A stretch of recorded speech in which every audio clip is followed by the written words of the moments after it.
আসসালামু আলাইকুম। আজকে আপনাদের মাঝে চলে আসলাম একটা গল্প নিয়ে। একটা মানুষের অনেক গল্প জানি, তাও আমি আপনাদের মাঝে বলতে চলে আসলাম। একটা মানুষের মা নাই, সে 1 বছরের কালে মারা গেছে।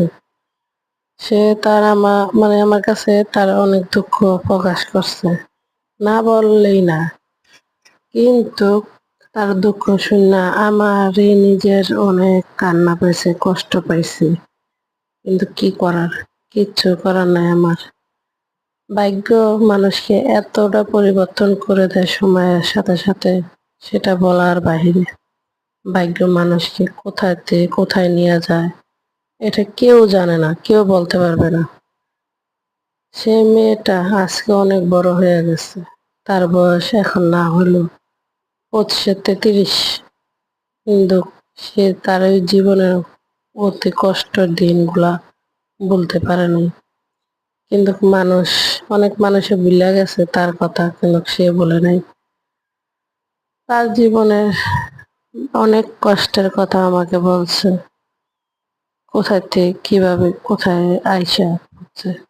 তবে আলহামদুলিল্লাহ, আল্লাহ তারে অবশ্যই ভালো কিছু তার কপালে রাখছে বললেই আজকে সে অনেক ভালো অবস্থায় আছে। তার কেউ কাছে হাত পাথর লাগে না, তার কেউ কাছে যাওয়া লাগে না। আলহামদুলিল্লাহ, তাকে আল্লাহ যেমন এরকমই রাখে। তার স্বামীও অনেক ভালো পাইছে। স্বামীর অভাব অনটন, সুখ দুঃখ নিয়ে তা অনেক ভালো আছে।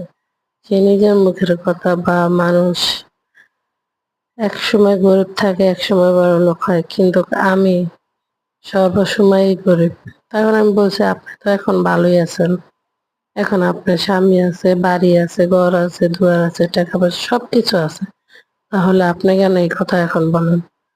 বলার কারণ আছে আপা। আমি বলছি আমার অতি দুঃখে, আমার ছেলে সন্তান মেয়ে কেউ নাই, আমি একা। আমার মার আমি একলাই, আমি একটা সন্তান। আমার মা মারা গেছে 1 বছর বয়সের কালে, তখন থেকে আমি একা। আর এখন স্বামীর সংসারে আইসা আমি একাই রয়ে গেছি স্বামীর কাছে, অথবা আমি তার স্ত্রী হিসাবে খুবই প্রিয়জন।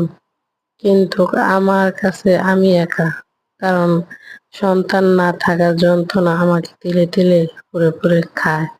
কিন্তু সেটা আমি কেউ বুঝাইতে পারি না। আমার স্বামী বলে, দরকার নেই, আলহামদুলিল্লাহ যা আছে তাতেই খুশি থাকো। আল্লাহ বলছে তাতে খুশি থাকাটাই বেটার। আল্লাহ দেয় নাই তাতে কি হয়েছে, আবার দিতেও সময় লাগে না। তখন আমি বললাম,